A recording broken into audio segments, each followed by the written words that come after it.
وما ادراک ما لیلۃ القدر، اور تم کیا جانو کہ لیلۃ القدر ہے کیا۔ نحمدہ ونصلی علی رسولہ الکریم، اما بعد فاعوذ باللہ من الشیطان الرجیم، بسم اللہ الرحمن الرحیم، رب اشرح لی صدری ویسر لی امری واحلل عقدۃ من لسانی یفقہوا قولی۔ السلام علیکم ورحمۃ اللہ وبرکاتہ۔ ناظرین، آخری عشرے کی ایک خاص خصوصیت یہ ہے کہ اس میں ایک ایسی رات ہے جو 1000 مہینوں سے زیادہ بہتر ہے، یعنی اس رات کا عمل 1000 مہینوں کی عبادت سے زیادہ بہترین عمل ہے۔ یعنی ایک شخص اگر 1000 مہینے عبادت کرتا رہے اور دوسری طرف اس کو اگر یہ رات نصیب ہو جائے تو اس کی خوش قسمتی کے کیا کہنے، کیونکہ اس ایک رات میں وہ جو کچھ کرے گا وہ اس ساری عبادت سے زیادہ افضل ہوگا۔ قرآن مجید میں اللہ سبحانہ وتعالیٰ نے ایک پوری سورت اس رات کے بارے میں نازل فرمائی ہے، سورۃ القدر۔ اللہ تعالیٰ فرماتے ہیں انا انزلناہ فی لیلۃ القدر، بے شک ہم نے اس کو یعنی قرآن مجید کو لیلۃ القدر میں اتارا۔ وما ادراک ما لیلۃ القدر، اور تم کیا جانو کہ لیلۃ القدر ہے کیا۔ لیلۃ القدر خیر من الف شہر، لیلۃ القدر 1000 مہینوں سے زیادہ بہتر ہے۔ گویا اس رات کی فضیلت اس بنا پر بھی ہے کہ اس میں قرآن مجید نازل کیا گیا۔ قرآن مجید سب سے عظیم ہستی کی طرف سے آیا، یعنی اللہ سبحانہ وتعالیٰ کا کلام، سب سے بہترین انسان یعنی محمد صلی اللہ علیہ وسلم پر نازل کیا گیا، سب سے بہترین مہینے رمضان میں نازل کیا گیا، سب سے بہترین رات یعنی لیلۃ القدر میں نازل کیا گیا، کہ اس ایک رات کا عمل 1000 مہینوں سے زیادہ بہتر ہے۔ اور مزید یہ کہ تنزل الملائکۃ والروح فیہا، اس میں فرشتے اترتے ہیں، ملائکہ اترتے ہیں، اور روح یعنی جبریل امین اترتے ہیں۔ سلام ہی حتی مطلع الفجر، یہ رات سراسر سلامتی کی رات ہے یہاں تک کہ فجر طلوع ہو جائے۔ اتنی خوبصورت رات، اتنی بہترین رات، اتنی خیر و برکت اور بھلائیوں سے معمور رات، کیا ہم اس کا انتظار نہیں کریں گے؟ کیا ہم اس کو پانے کی کوشش نہیں کریں گے اور اس کے لیے مزید طلب اور تڑپ بڑھائیں گے نہیں؟ خوش قسمت ہے وہ جو اس رات کی بھلائی پا گیا، اور بدقسمت ہے وہ جو اس رات کی خیر سے محروم رہ گیا۔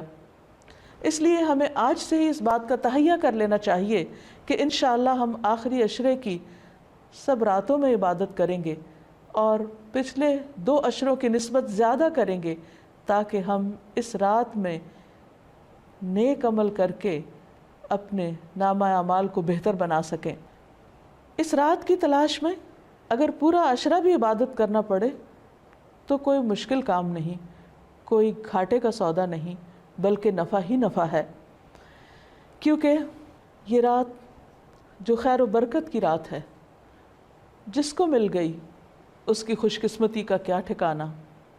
لیکن یہ خوش قسمتی اس کے لیے ہے جو اس کی طلب رکھے، اس کے لیے بھاگ دوڑ کرے، اس کے انتظار میں رہے، اس کا شوق رکھے۔ یہ رات جس میں فرشتے اترتے ہیں، اس کے بارے میں نبی صلی اللہ علیہ وسلم نے مزید وضاحت کی، فرمایا، حضرت ابو ہریرہ سے روایت ہے کہ ان الملائکۃ تلک اللیلۃ فی الارض اکثر من عدد الحصی، بلا شبہ اس رات کو زمین میں فرشتوں کی تعداد کنکریوں سے بھی زیادہ ہوتی ہے۔ اور پھر فرشتے جب اترتے ہیں تو ایک خاص قسم کا ماحول پیدا ہو جاتا ہے، ہر طرف نیکی کا دور دورہ ہوتا ہے، ایک خاص روح ہوتی ہے اس رات میں۔ اس لیے ہم سب کو اس سے بھرپور فائدہ اٹھانا ہے، کیونکہ ایک اچھا عمل 1000 ماہ کے عمل سے بہتر ہے۔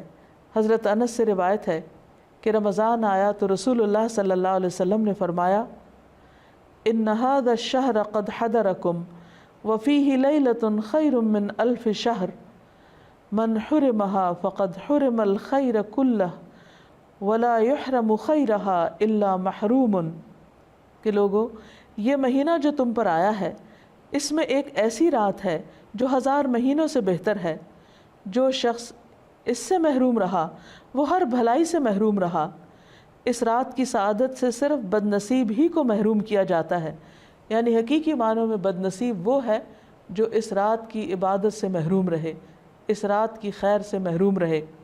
لیلۃ القدر آخری عشرے کی کوئی بھی رات ہو سکتی ہے، لیکن نبی صلی اللہ علیہ وسلم نے خاص طور پر طاق راتوں میں اسے تلاش کرنے کا حکم دیا ہے۔ ابن عمر کہتے ہیں کہ رسول اللہ صلی اللہ علیہ وسلم نے فرمایا، التمسوها فی العشر الاواخر یعنی لیلۃ القدر فإن ضعف أحدكم أو عجز فلا يغلبن على السبع البواقی۔ صحیح مسلم کی اس روایت کا معنی ہے کہ رمضان کے آخری عشرے میں شب قدر تلاش کرو، پھر اگر تم میں سے کوئی کمزوری دکھائے یا عاجز ہو جائے تو آخری 7 راتوں میں سستی نہ کرے۔ یعنی نبی صلی اللہ علیہ وسلم نے اس کو اور شارٹ لسٹ کر دیا، پہلے 10 راتوں کا بتایا، پھر آخری 7 راتوں کی طرف توجہ دلائی۔ اس رات کا قیام گناہوں کی بخشش کا ذریعہ ہے۔ نبی صلی اللہ علیہ وسلم نے فرمایا، من قام لیلۃ القدر ایمانا واحتسابا غفر له ما تقدم من ذنبہ۔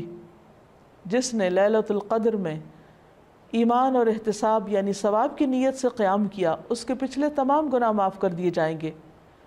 اس سے یہ بات بھی پتہ چلتی ہے کہ اس رات کی سب سے افضل نیکی قیام کرنا ہے، یعنی اللہ تعالیٰ کے حضور کھڑے ہو کر زیادہ سے زیادہ قرآن مجید پڑھنا، یعنی نماز کی حالت میں، یا سننا ہے۔ اسی طرح اس رات میں شور ہنگامے، لڑائی جھگڑے، فضول اور لغو گفتگو سے بھی پرہیز کرنا چاہیے۔ عام طور پر ہوتا یہ ہے کہ جب لوگ مساجد میں اکٹھے ہوتے ہیں یا کچھ گھروں میں اکٹھے ہو کر اجتماعی طور پر قیام اللیل کا اہتمام کرتے ہیں تو پھر بعض اوقات تھکاوٹ ہونے کی صورت میں چائے کا دور چلتا ہے یا پھر گفتگو شروع ہو جاتی ہے، تو ہو سکتا ہے کہ وہی دعا کی قبولیت کا وقت ہو۔ اس لیے پوری رات میں انسان اپنے آپ پر خوب چیک رکھے، نظر رکھے کہ وہ عبادت کے سوا کسی اور چیز کی طرف دھیان نہ دے، اگر کوئی اور کر رہا تو اس کو بھی سمجھائے۔ اس سلسلے میں ایک حدیث ہے، عبادہ بن صامت سے مروی ہے کہ نبی صلی اللہ علیہ وسلم ہمیں شب قدر کی خبر دینے کے لیے تشریف لا رہے تھے کہ 2 مسلمان آپس میں جھگڑا کرنے لگے۔ اس پر آپ صلی اللہ علیہ وسلم نے فرمایا، میں آیا تھا کہ تمہیں شب قدر بتا دوں، لیکن فلاں اور فلاں نے آپس میں جھگڑا کر لیا، پس اس کا علم اٹھا لیا گیا اور امید ہے کہ تمہارے حق میں یہی بہتر ہوگا۔ اس حدیث سے ہمیں 2 باتیں پتہ چلتی ہیں۔ ایک تو یہ کہ مسلمانوں کا باہم لڑائی جھگڑا، فتنہ فساد ان کو بہت سی خیر سے محروم کر دیتا ہے۔ ایک اور حدیث کے مطابق فساد اور باہمی تعلقات کی خرابی دین کو مونڈ دینے والی ہے، یعنی دین کا صفایا کر دیتی۔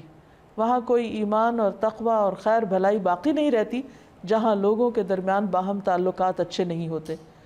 اور یہاں ہم دیکھتے ہیں کہ نبی صلی اللہ علیہ وسلم اسپیسیفکلی یہ بتانے کے لیے آئے کہ کون سی رات لیلۃ القدر ہوگی تاکہ لوگ اس میں پوری طرح عبادت کر سکیں، لیکن لڑائی جھگڑے کی وجہ سے وہ علم آپ سے اٹھا لیا گیا۔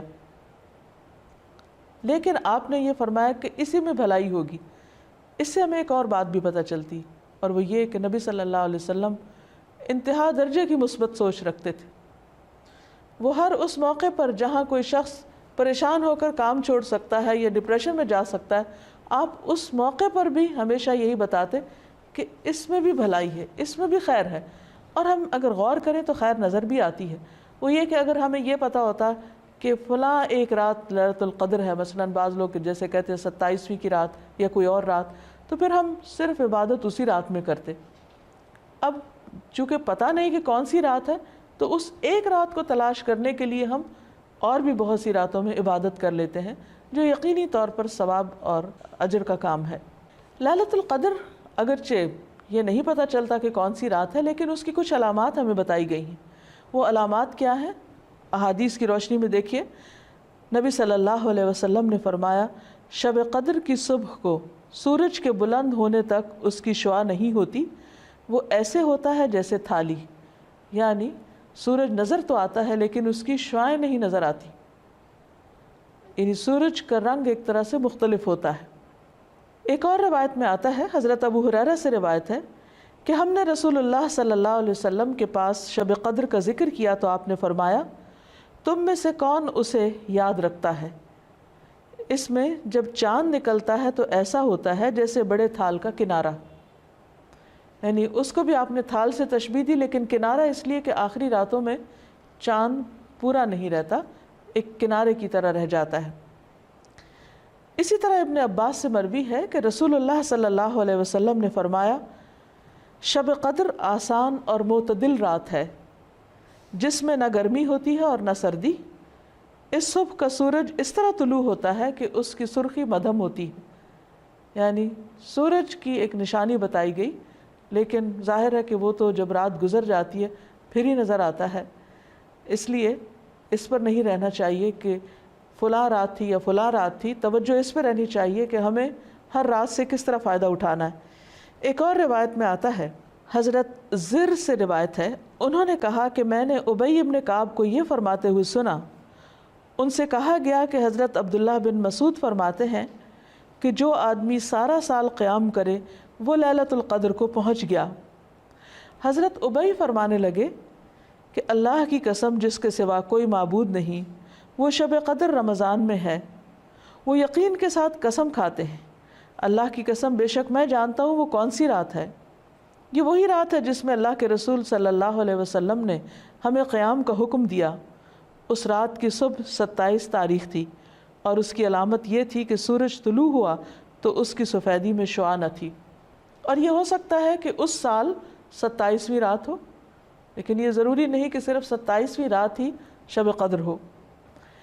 ام المومنین حضرت عائشہ کہتی ہیں کہ میں نے پوچھا اے اللہ کے رسول صلی اللہ علیہ وسلم، اگر میں شب قدر پالوں تو اس میں کیا کہوں، یعنی کون سی خاص دعا مانگوں؟ آپ نے فرمایا کہو اللہم انک عفو تحب العفو فاعف عنی، اے اللہ تو معاف کرنے والا ہے، معاف کرنے کو پسند کرتا ہے، پس تو مجھے معاف کر دے۔ اس سے یہ پتہ چلتا ہے کہ اس رات بھی زیادہ سے زیادہ اللہ سبحانہ و تعالیٰ سے بخشش کی دعا کرنی چاہیے، معافی اور درگزر کی دعا کرنی چاہیے۔ اس کے علاوہ انسان قرآن مجید کی تلاوت کر سکتا ہے، اگر خواتین نماز نہ پڑھ سکیں تو ذکر اذکار کر سکتی ہیں، تسبیحات کر سکتی ہیں، اپنی غلطیوں کی معافی مانگ سکتے ہیں ہم سب، کیونکہ اللہ تعالیٰ بندے کی توبہ سے خوش ہوتے ہیں۔ ایک حدیث میں آتا ہے کہ نبی صلی اللہ علیہ وسلم نے فرمایا ایک آدمی گناہ کرتا ہے پھر کہتا ہے کہ اے اللہ میرا گناہ معاف کر دے، تو اللہ تعالیٰ فرماتا ہے کہ میرے بندے نے گناہ کا کام کیا اور اسے علم ہے کہ اس کا کوئی رب بھی ہے جو گناہوں کو معاف فرماتا ہے اور ان پر مواخذہ کرتا ہے، میں نے اپنے بندے کو معاف کر دیا۔ یعنی اللہ تعالیٰ اس بات سے خوش ہوتے ہیں کہ بندہ اللہ تعالیٰ سے معافی کی دعا مانگے۔ پھر اللہ تعالیٰ بخشش کا وعدہ بھی کرتے ہیں۔ رسول اللہ صلی اللہ علیہ وسلم نے فرمایا کہ شیطان نے اللہ عز و جل سے کہا مجھے تیری عزت اور جلال کی قسم، میں تیرے بندوں کو اس وقت تک گمراہ کرتا رہوں گا جب تک ان کے جسم میں روح رہے گی، یعنی جب تک وہ فوت نہیں ہو جاتے۔ اور اللہ تعالیٰ نے فرمایا مجھے اپنی عزت اور جلال کی قسم، جب تک وہ مجھ سے معافی مانگتے رہیں گے میں بھی انہیں معاف کرتا رہوں گا۔ یعنی اللہ تعالیٰ کو معاف کرنا پسند ہے، اس لیے خصوصی طور پر لیلۃ القدر میں اپنے گناہوں کی معافی مانگنی چاہیے، کیونکہ اس میں قبولیت کی گھڑیاں ہوتی ہیں۔ اور استغفار کا فائدہ یہ بھی ہے کہ انسان عذاب سے محفوظ رہتا ہے۔ قرآن مجید میں آتا ہے کہ اللہ تعالیٰ ان کو عذاب نہیں دیں گے جب تک وہ استغفار کرتے رہیں گے۔ کوئی بھی انسان یا قوم اپنی کوتاہیوں، غفلتوں، گناہوں کی وجہ سے اللہ تعالیٰ کو ناراض کر دیتی ہے، لیکن اللہ تعالیٰ رب الرحیم ہیں، غفور الرحیم ہیں، وہ اپنے بندوں کو معاف کر دیتے ہیں۔ لہٰذا اس موقع پر ہمیں انفرادی توبہ کے علاوہ اجتماعی توبہ بھی کرنی چاہیے۔ قرآن مجید میں اللہ تعالیٰ فرماتے ہیں وَتُوبُوا إِلَى اللَّهِ جَمِيعًا أَيُّهَا الْمُؤْمِنُونَ، اے مومنو سب مل کر اللہ سے توبہ کرو، اللہ تعالیٰ معاف فرمانے والا ہے، خواہ انسان کے گناہ آسمان کی بلندیوں تک ہی کیوں نہ پہنچ جائیں۔ اور آپ صلی اللہ علیہ وسلم نے یہ بھی فرمایا کہ جو آدمی یہ بات پسند کرتا ہے کہ اس کا اعمال نامہ اسے خوش کر دے تو وہ کثرت سے استغفار کیا کرے۔ ایک اور روایت میں آتا ہے خوشخبری ہے اس کے لیے جو اپنے نامہ اعمال میں بکثرت استغفار پائے۔ اللہ تعالیٰ سے دعا ہے کہ اللہ تعالیٰ ہمیں یہ رات نصیب فرمائے اور ہمارے گناہوں کی بخشش فرما دے اور اپنی رحمتوں کا نزول ہم سب پر کرے۔ وآخر دعوانا ان الحمد للہ رب العالمین۔ السلام علیکم ورحمۃ اللہ وبرکاتہ۔